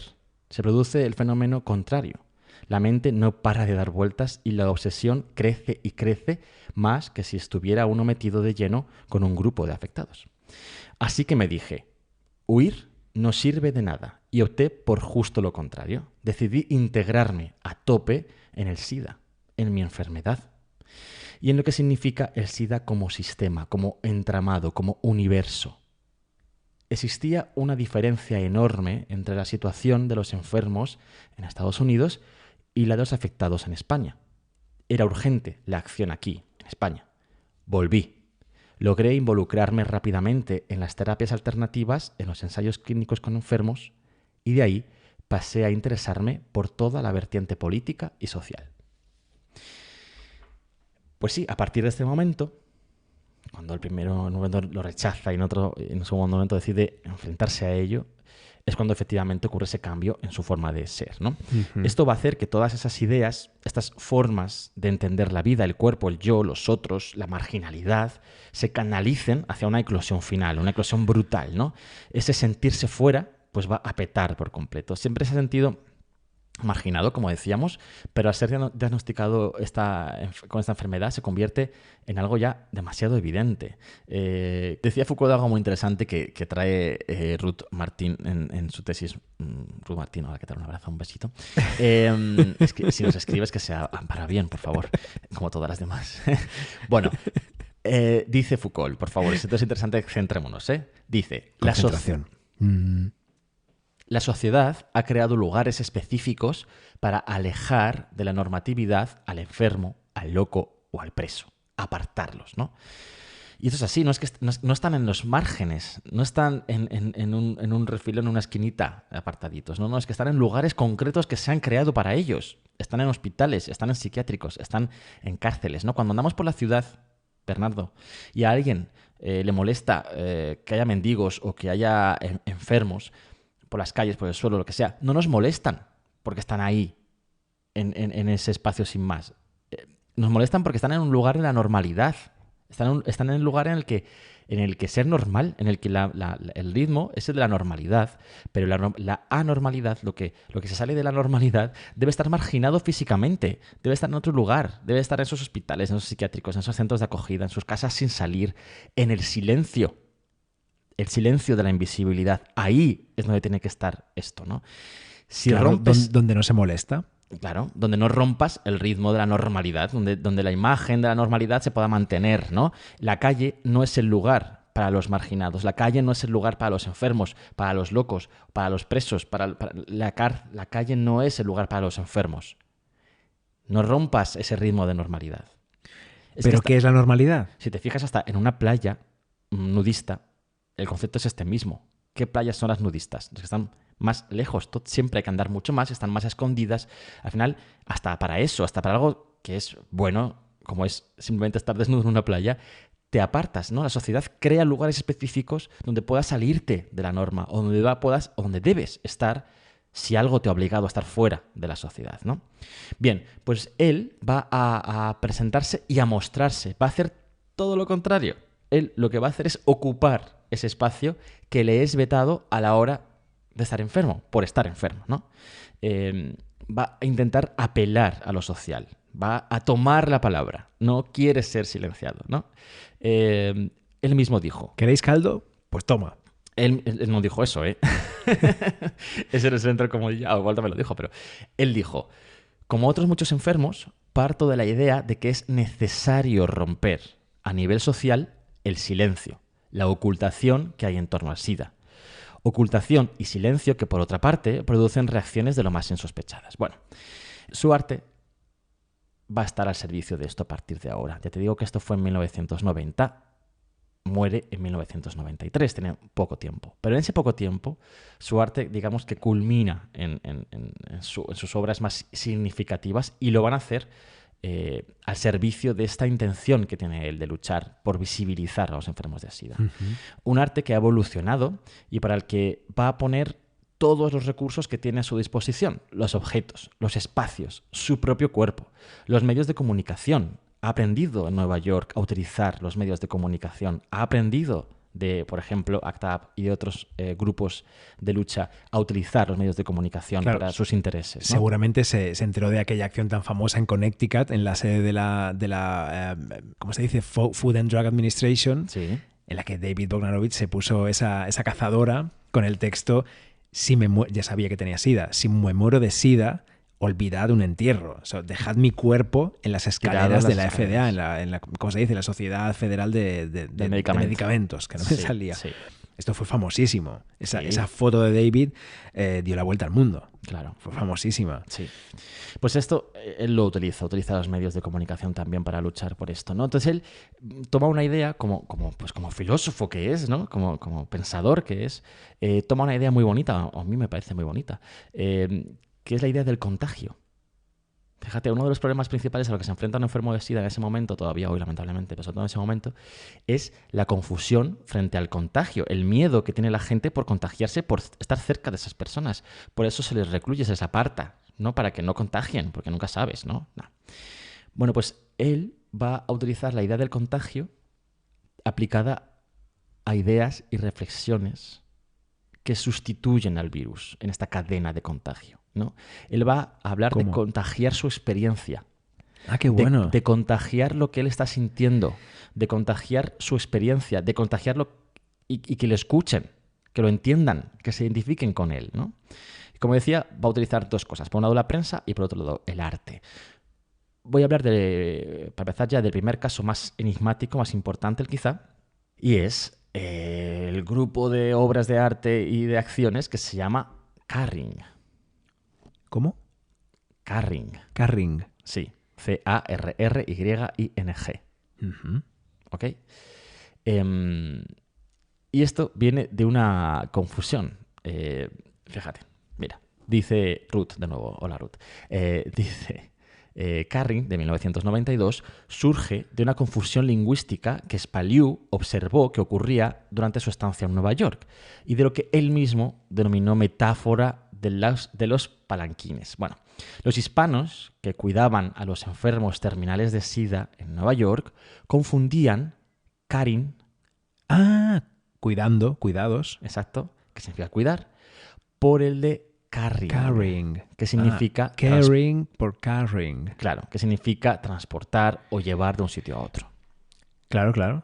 Carrying está compuesta, ya la obra de Pepe Espaliu, está compuesta por una serie de obra escultórica y que se completa por su constante uso del dibujo y una serie de acciones que se desarrollaron muy importantemente en diferentes espacios públicos de la geografía española. Bueno, dice José Miguel G. Cortés, el comisario de la Expo del IBAM sobre Pepe Espaliu, dice: carrying son estructuras cerradas, pesadas y oscuras que transmiten la dolorosa sensación de que ocultan y encierran a una persona enferma que no puede ser ni tocada ni vista, a alguien infectado, que aíslan del mundo por el bien de los demás transeúntes. Son lóbregas cajas vacías que mantienen una próxima relación con las formas naturales del ser humano, pero que son frías moles o ataúdes ambulantes que representan la proximidad de la muerte. Y ahí la relación con los palanquines también, ¿no? Claro. Este ataúd, esta especie de ataúd obra de arte, llevado por gente sería. Claro, él lo que hace es una serie de esculturas, serie de esculturas que son de hierro y que dependen de los muros del lugar en el que están expuestos para sostenerse, porque son, efectivamente, los palanquines son estos elementos que se utilizan sobre todo en el mundo oriental, antiguo, espero, para transportar a alguien, ¿no? Es como un carruaje de Luis XIV. Llevado por personas. Pero en vez de ruedas y caballos, lleva personas que los llevan, ¿no? Pues con la silla de mano de Felipe II. Sí, yo pensaba en estas imágenes tipo Egipto, ¿no? Llevando al faraón. Exacto. O bailarines llevando a Katy Perry. Tal cual. A la Super Bowl o donde fuera, no sé. Efectivamente. Bueno, pues él hace una serie de esculturas duras, frías, bloques negros, que están compuestos principalmente de dos varas horizontales que hacen referencia a esas varas de portar, a esas varas de agarrar para llevar a la persona. Que es, ¿no? El palanquín. ¿Sabes que cada vez que decimos palanquín, yo pienso en Galicia un palanquín, una palanquina es una persona vaga? Ah, sí. Y se usa mucho, además. Pues eres mira. un palanquín. Por ejemplo, cuando no estudias en el cole, ¿no? De pequeño. Eres un palanquín. Ah, sí. Tienes que estudiar, fallos deberes, carajo. ¿Y se usan en gallego o en español? En castellano también. En gallego seguro. Es que en mi casa, mi familia habla gallego. Solo Entonces habla sé que en gallego seguro. Palanquín. Se usa mucha más. Ay, son una palanquina. No me quiero hacer nada, oye. Mira, tú. Es vago, pues vaga, tiene sentido, palanquín. porque esto es, claro, es una especie de elemento portador de alguien, ¿no? Claro, el palanquín sería el que... el vago, ¿no? El que va encima, al que le llevan. Claro, efectivamente. Que me sabe mal que es un tema... Voy a ponerme serio. No, pero es así. Sí, efectivamente. Claro, mira, es que he abierto el libro, he cogido el libro del catálogo del IBAM y he abierto la página 155. Catálogo Círculo Íntimo El Mundo de Pepe Espaliu, del Instituto Valencià d'Art Moderna. Eso es. Bueno, ¿qué pasa? Que lo que está haciendo es mostrar esa... ¿Y eso? Creo que me he acercado demasiado al micrófono o he frotado algo. ¿O ha sido Sebastián? No sé. No, Sebastián está dormido aquí a mi lado. No le nombres, por favor, no le nombres, que está ahí dormidito. Bueno, que lo que son esos elementos, lo podéis buscar en internet, por favor, pero vamos, que son esos objetos que son como porta personas, ¿no? El hueco que estaría reservado para la persona es realmente un bloque cerrado, un bloque en el que tú no puedes ver dentro lo que hay. Tienen algunos de ellos un poco de forma de persona, un poco de forma, de cuerpo, pero realmente no lo hay, no hay un cuerpo, solamente hay ese hierro gris-negro que no te permite ver nada, ¿no? Entonces está hablando precisamente... Bueno, de que hay alguien ahí dentro, pero hay alguien enfermo, hay alguien aislado, hay alguien que no puede participar de la vida, que le están llevando, le están cuidando, sí, pero además le están cuidando aislándolo, ¿no? Hay una cita muy importante en la que el propio Pepe Espaliu habla y explica esto, ¿no? Ya la tengo aquí, ¿eh? Mira, dice... Me estoy acordando yo del gorila otra vez, ¿eh? Del gorila de Peter Hugher, esa obra que tanto le gustaba. Sí, claro. que le hizo David Wojnarowicz. Dice Pepe Spaliu sobre carrying. Dice, carrying, sostener, llevar, sustentar, traer y aguantar al noble o al enfermo. Nobleza y enfermedad tienen algo en común, pues aunque algunos se obstinen, en explicarnos que la enfermedad se debe tan solo al azar, con la enfermedad también se nace, también es un destino. Aristocracia y enfermedad constituyen maneras de ser paralelas, formas de vivir de otro modo o quizás de no vivir viviendo. Transportar y soportar lo insoportable. Madre mía. Caja ciega en la que no ves a un viajero que tan solo es una suposición. Nadie puede entrar o salir, ver o ser visto, hablar o escuchar, pedir o denegar, andar o detenerse en estos palanquines. Son como un muro absoluto, un peso ciego y anónimo, quizás solo tengan que ver con cierta idea del amor. Pues ya estaría. No, pues no estaría. Pues no estaría. Es que vamos más allá. Todavía. Sí, señor. Bueno, en fin. Sí, como te digo, toda esta obra de Pepe Spaliur, esta época, lo que busca es la acción social, la política, busca mover conciencias, busca cambiar las cosas. Él quiere ser eficaz, y lo dice literalmente, quiero ser eficaz. ¿Y qué hace? Pues hace una cosa maravillosa. ¿Qué hace? La acción carrying, que es la parte que te decía yo antes, que yo creo que todo el mundo o que más personas conocen. La primera vez que lo va a hacer es en San Sebastián, en San Sebastián, en el País Vasco. No San Sebastián de los Reyes, aquí en la Comunidad de Madrid. No. Besos a Yusi. No. En San Sebastián, en septiembre de 1992, y poco después lo hace en Madrid. Poco después, no, lo hace el 1 de diciembre de 1992. ¿Qué hace? ¿En qué consiste esta acción? Bueno, pues él crea una cadena humana de personas que están colocadas por parejas, pareja tras pareja, parejas de personas que unen sus brazos para recibir el cuerpo del propio Pepe Spaliu. Cuerpo enfermo, evidentemente, le queda meses de vida y además cuerpo descalzo. Él se presenta sin calzado en los pies. Este detalle de que esté descalzo realmente es muy importante. Parece un detalle absurdo, pero no lo es. De hecho, luego más tarde, el propio gobierno, el propio Ministerio de Sanidad haría una campaña que a lo mejor recuerdas, la de la lucha contra el SIDA, pues de los años, no sé si 2000 o finales de los 90. Yo lo recuerdo de mi instituto, estaban colgados los carteles por ahí, que era un pie descalzo al punto de pisar unos cristales rotos en el suelo. Sí. Los pies descalzos hablan de la fragilidad, pero también de la imposibilidad de pisar el espacio público que les es vetado a estos enfermos, ¿no? Él va a ocupar ese espacio público. Él va a ocupar el espacio público, pero no lo puede pisar porque está vetado para él ese espacio público y porque además él está enfermo, él está abierto a la enfermedad. Él, si se enfrenta a lo que hay por la calle, puede enfermar y morir rápidamente. Entonces lo que va a ocurrir es ocupar ese espacio público que le estaba prohibido, pero lo va a ocupar gracias a la ayuda, al soporte, gracias al transporte, gracias a la protección de aquellos que le cuidan, aquellos que le sostienen por tramos, ¿no? En Madrid va a hacer un recorrido muy simbólico, muy importante. ¿En Madrid también lo hizo? Pues sí, te lo acabo de contar. El 1 de diciembre lo hizo en Madrid. Antes lo había hecho en San Sebastián. Perdón, me había quedado en San Sebastián yo con la idea de San Sebastián. Perdón. Lo hizo el 1 de diciembre en Madrid. Qué fuerte. Lo hizo en un recorrido, como digo, muy simbólico. Su recorrido comenzó en el Congreso de los Diputados. Claro, está apelando al poder gubernamental que tiene la responsabilidad de hacer caso y de cuidar a los ciudadanos que están enfermos. Hay una parada técnica en medio en el Ministerio de Sanidad, evidentemente, sede del lugar de los responsables que tienen que enfrentarse a esta situación. Y el recorrido termina, después de pasar por delante de la fachada del Museo del Prado, termina en el Museo Nacional Centro de Arte Reina Sofía, en la puerta. De esta manera, él está simbolizando la necesidad de lucha por parte de todos los poderes sociales, también por parte de la cultura, de la política, por todos, ¿no?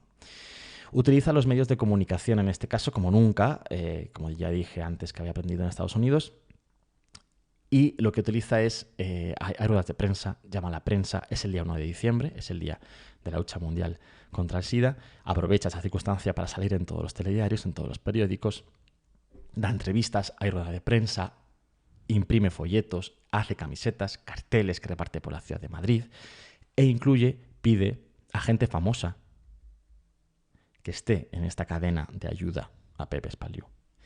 Entre otros, por ejemplo, está Almodóvar, está Alaska, está la que era mujer de Felipe González en ese momento también. En fin, hay gente que está enfrentándose a exponerse en esta ayuda, que además coge el cuerpo de un enfermo de SIDA al punto de morir, rompiendo esa barrera que ya sabemos que había existido al principio de la enfermedad. Sí, sí. Respecto a los enfermos. En España estaba muy presente. Al principio y durante y al final también. Totalmente, sí, así es.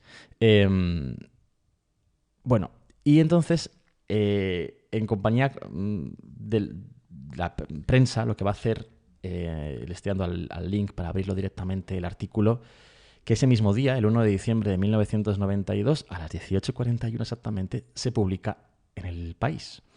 Es un texto que escribe para salir del armario y para, además, de paso, contar que tiene SIDA. El texto, escrito por Pepe Espaliu, se llama Retrato del artista desahuciado. El artículo tiene como fotografía principal esta cadena humana que transporta al escultor por las calles de Madrid. Se ve la fachada del Museo del Prado de fondo, se ve la escultura de Velázquez allí al fondo, y como Pepe Espaliu está pues con sus pies descalzos, siendo llevado por diferentes parejas. Es la carátula de este episodio de Arte Compacto que estáis viendo ahora mismo. Si miráis el teléfono, el ordenador o donde escucháis este programa. Y el texto dice lo siguiente. Aquí vamos a entender mucho de la obra anterior y de lo que está pasando ahora, ¿no? Dice: para los que ya no viven en mí. Algunos creen que el arte es una forma de entender el mundo.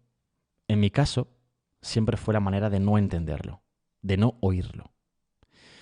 Comencé haciendo del arte una topera en la que sobrevivir en el subsuelo, manteniéndome ajeno y protegido de una realidad que siempre viví como insoportable. El arte ha sido mi gran coartada, un estar fuera de algo que siempre me fue extraño, anclado en parámetros que nunca compartí. Mi homosexualidad fue el primer signo de exclusión de este mundo. Los homosexuales hemos aceptado cobardemente vivir dentro de un esquema social impuesto del que estamos excluidos y con el que nada tenemos que ver. Limitados por el miedo al rechazo de nuestra condición sexual, hemos abolido sus legítimas y necesarias formas de expresión. El mundo que nos rodea en nada nos concierne. No nos concierne su modelo de estructura social basado desde su origen solo en la idea de la familia. No nos concierne su modelo jurídico que no tiene en cuenta en ningún momento la posibilidad de la existencia legal de la pareja homosexual y que en nada contempla nuestros derechos. No nos concierne su modelo religioso, hoy dependiente de los propósitos y desvaríos homófobos y reaccionarios de Juan Pablo II. No nos concierne su modelo político en el que en ningún momento nos vemos representados como colectivo. No nos concierne su modelo publicitario, ya que los medios de comunicación son reflejo de una sola forma de relación de pareja, excluyendo de sus imágenes nuestra diferente forma de ser y de amar. Nosotros, homosexuales, hemos sido obligados a inventarnos un mundo paralelo construido a partir de nuestro peculiar modo de entender sus leyes, sus instituciones, sus creencias y su forma de concebir el amor. Frente a esa perpetua otredad en la que vives, frente a un estar en el mundo que ni comprendes ni te interesa y al que sientes perennemente agresivo con todo aquello que eres y como eres, solo el arte me ofreció la posibilidad de crear una silenciosa mentira que se convirtió en mi única verdad, último reducto de lo real.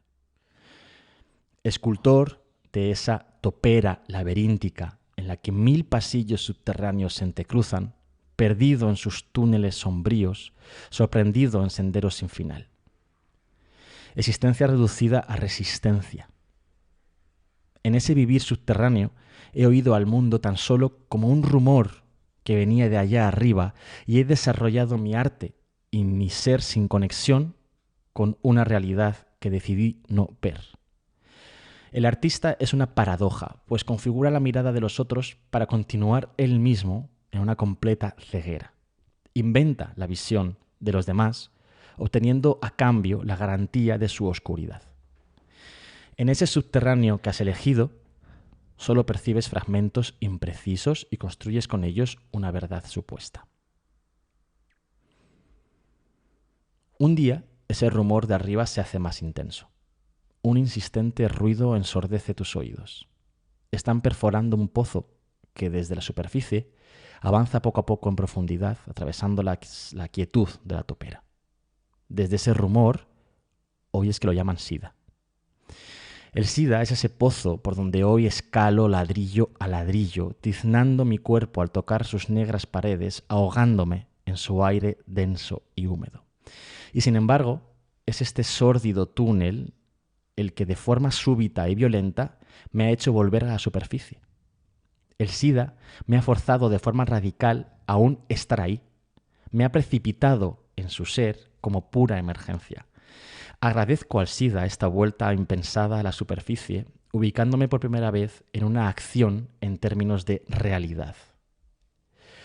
Quizás esta vez, y me es indiferente si se trata de la última, mi hacer como artista tiene un sentido pleno, una absoluta unión con un límite existencial que siempre rondé sin conocerlo del todo, bailando con él sin nunca llegar a abrazarlo.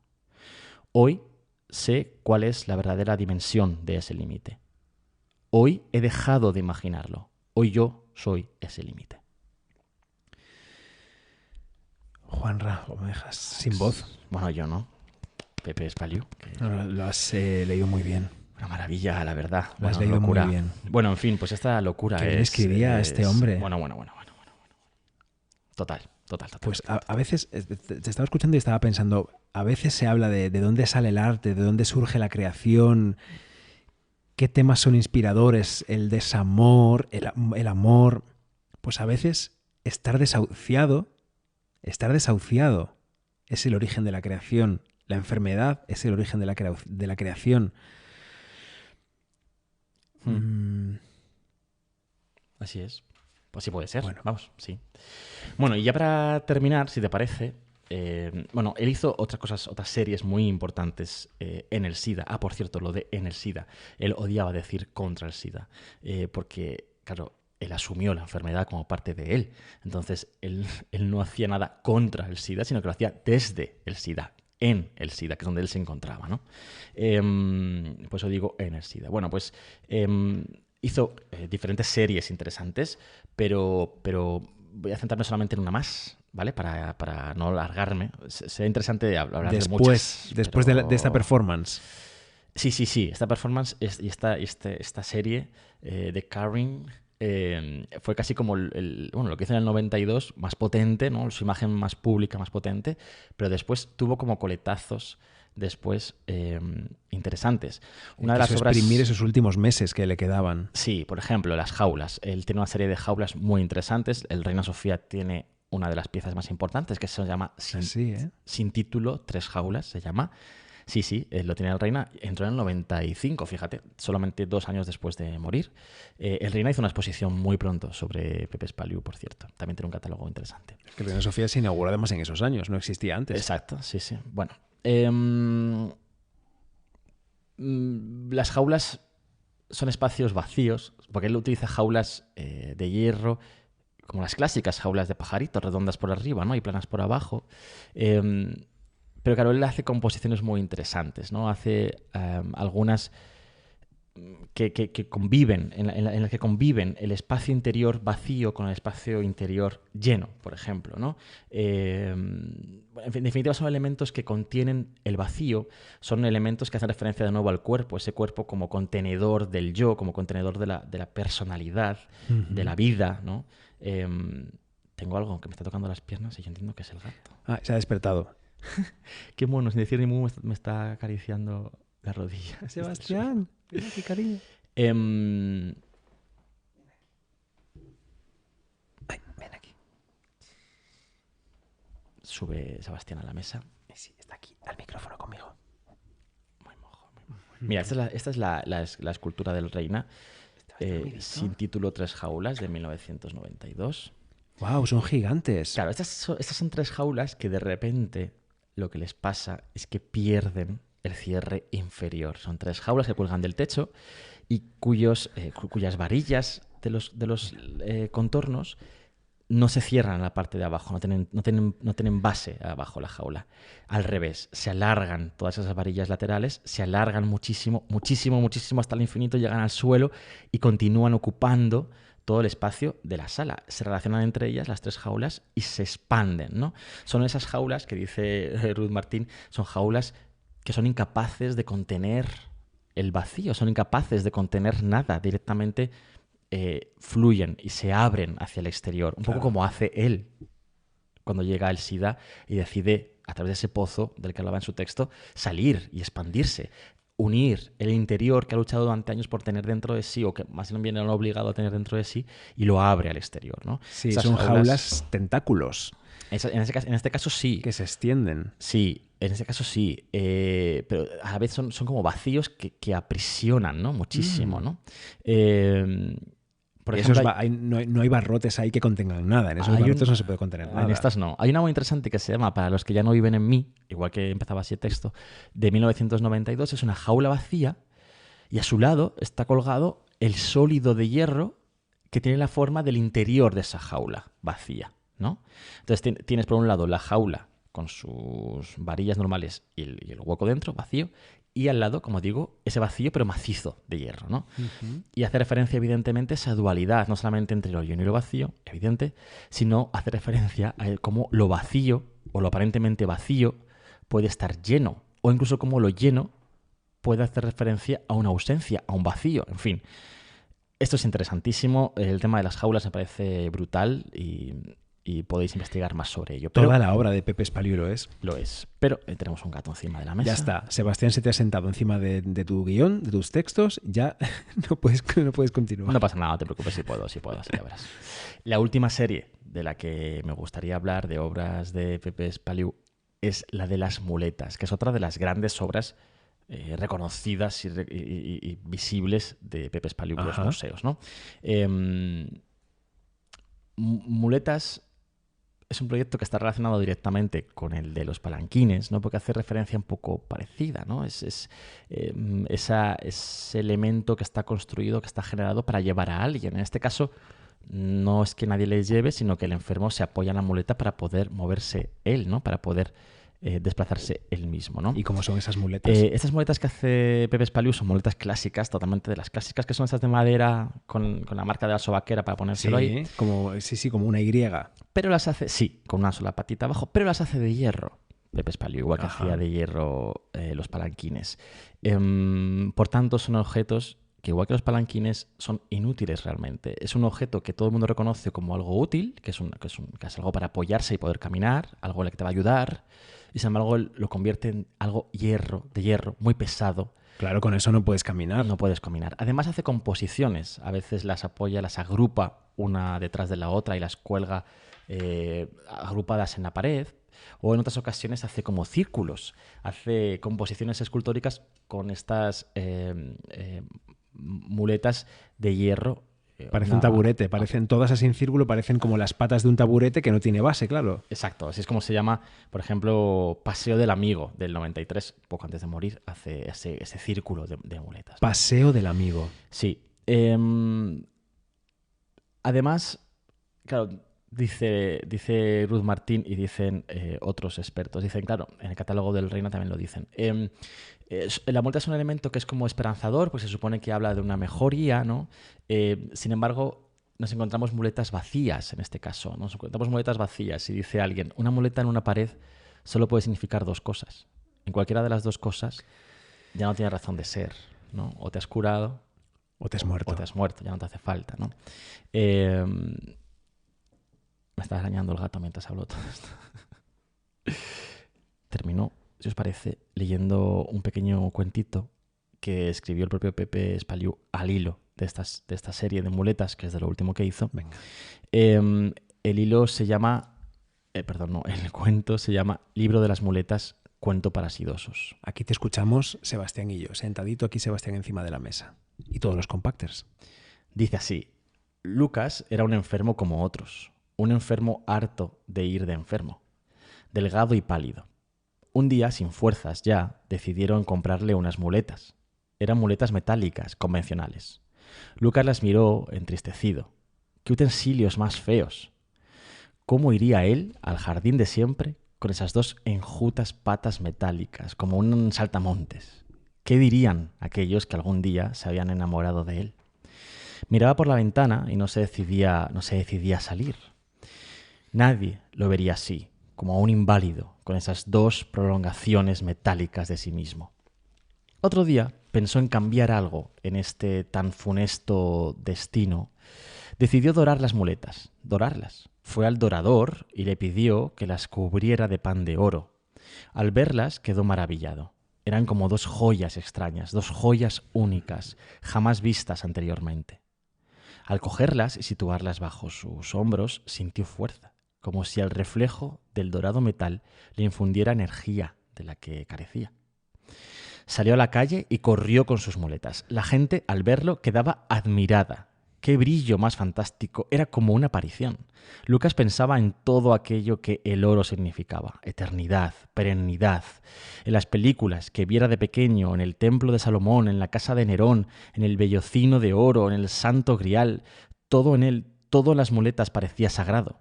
Los demás enfermos le miraban y también ellos parecían recuperar sus fuerzas, sus ganas de vivir. Lucas pensó que nunca había ayudado tanto a los demás. Lucas decidió estar en sintonía con sus muletas, recuperó su peso, y su piel se volvió tersa, y su pelo se ensortijó y volvió dorado, y su mirada limpia, y su voz firme. Ya no era un enfermo, era alguien con muletas de oro. Pasados los días, comprobó que, de usarlas, las muletas perdían el pan de oro, que poco a poco se desgastaba y que, curiosamente, sus fuerzas se iban a la par. Sin más, decidió que temporalmente iría al dorador a dorar de nuevo sus viejas muletas. Esas muletas son de todos nosotros, son de muestra de esperanza. Esas muletas son el símbolo de nuestra fe, nuestro vivir. En fin, Pepe Espaliu volvió a Córdoba y volvió a Córdoba para morir cuando ya se vio que no iba a aguantar más.